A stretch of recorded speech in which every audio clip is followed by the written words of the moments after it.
His Excellency Mr. Juma Ahmed Al-Kabi, Minister of Environment of the Kingdom of Bahrain. Your Excellency Mr. Juma Ahmed Al-Kabi, you have the floor. In the name of God, the Almighty, the Merciful, Madam President, Your Excellencies, the Secretary General of the United Nations, ladies and gentlemen, peace be upon you all. I am pleased at the outset to participate in this conference representing King Hamad bin Isa Al Khalifa, King of Bahrain, God bless him, and to extend his greetings and his best wishes for this conference. I'm also honored to extend my sincerest thanks and appreciation to Denmark for their kind hospitality and the Executive Secretary of UNFCCC for their invitation to participate in this conference, hoping that this conference will reach decisions that will aim at the reduction of the adverse impacts of climate change and enhance international cooperation to realize environmentally sustainable development.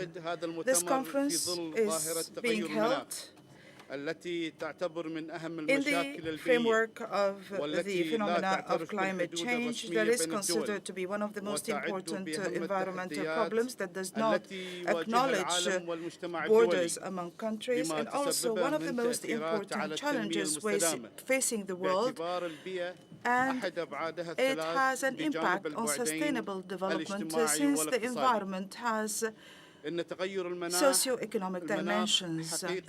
Climate change is a reality witnessed by man at all times, everywhere in the world. It causes GHG, global warming, climate change, a matter which leads to consequences impacting Earth, as well as the ecosystem in the world, a matter which led to a higher temperature in the atmosphere in a way that jeopardizes mankind. Despite the fact that developing countries is not responsible for GHG, however, it is mostly adversely affected and vulnerable as a result of climate change. Developing countries are not ready to face catastrophe like this. The consequences caused by climate change will continue its impact on vital resources as well as the environment unless the world takes decisive steps to curb this phenomenon, a matter that we hope we're going to reach in this important conference.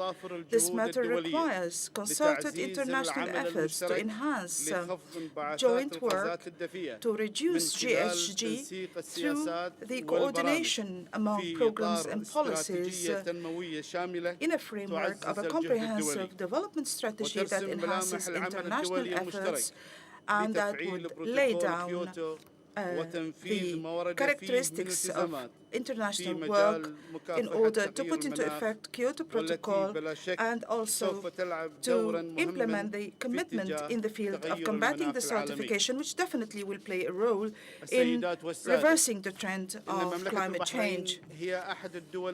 Bahrain is an island state that will be impacted with climate change, similar to all island states in the world. This will really lead to an impact on the ecosystem, in addition to other environmental, social, and economic consequences represented in changing the sea level of the fresh water, its salinity, as well as raising sea level and higher temperature. Proceeding from this, Bahrain started pilot efforts in the field of the environment. Our economic vision until 2030 and the national strategy of the country confirm sustainability, reducing pollutants, particularly GHG, whereas our government, under the instruction of His Majesty the King, God bless him, have devised an integrated national strategy that includes a program to curb pollutants, as well as devising all the relevant environmental legislations, in addition to signing a number of conventions that aim at the conservation of the environment, most importantly, UNFCCC and Kyoto Protocol. The vision of Bahrain, particularly related to socio-economic development and the preservation of the environment, its development are very important to realize sustainable development. The kingdom, in the framework of its environmental strategy, has adopted a comprehensive program for industrial companies to conserve the environment and taking as well a number of measures aiming at curbing GHG resulting from fossil fuels, encouraging the use of renewable energy, the use of recent technology, and enhancing the private sector to take the initiative to invest in clean technology.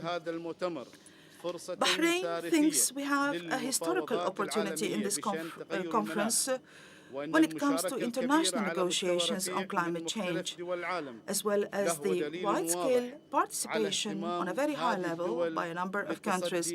This is an evidence that all countries are interested in putting an end to this problem.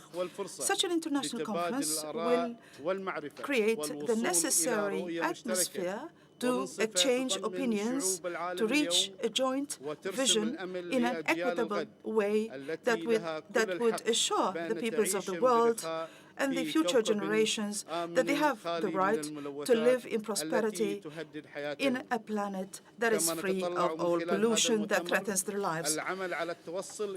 Throughout this conference, we have to reach an international joint world vision that would reduce GHG through commitment to the principles of the UNFCCC, as well as the implementation of Bali Action Plan. One of the most important advantages of this plan is the joint vision of long cooperative action, reducing GHG, adapting to the consequences of climate change, clean technology transfer, as well as providing for financial funding. We are also looking forward to reach an international agreement to implement the second stage of Kyoto Protocol, which will start after 2012, and not to have new agreements, provided that such commitments will be straightforward and clear by advanced countries to reduce GHG, and that it would be measurable, legally binding, and ambitious. The Kingdom of Bahrain hopes that developed countries would enhance the capacities of developing countries through technological, technical, and financial support so that these countries can implement its national plans to reduce GHG in accordance with the timetable and the program set for that. In conclusion, I cannot but extend to the Queen of Denmark my sincerest thanks and appreciation for her invitation. I also extend my thanks to Denmark for its hospitality, as well as the Secretariat of the Convention for organizing this convention. And I thank you all for listening to us, hoping that the work of this conference will lead to decisions that would curb GHG and realize sustainable environmental development for current and future generations. May God help us in the benefit of all our peoples. Peace be upon you all. Thank you.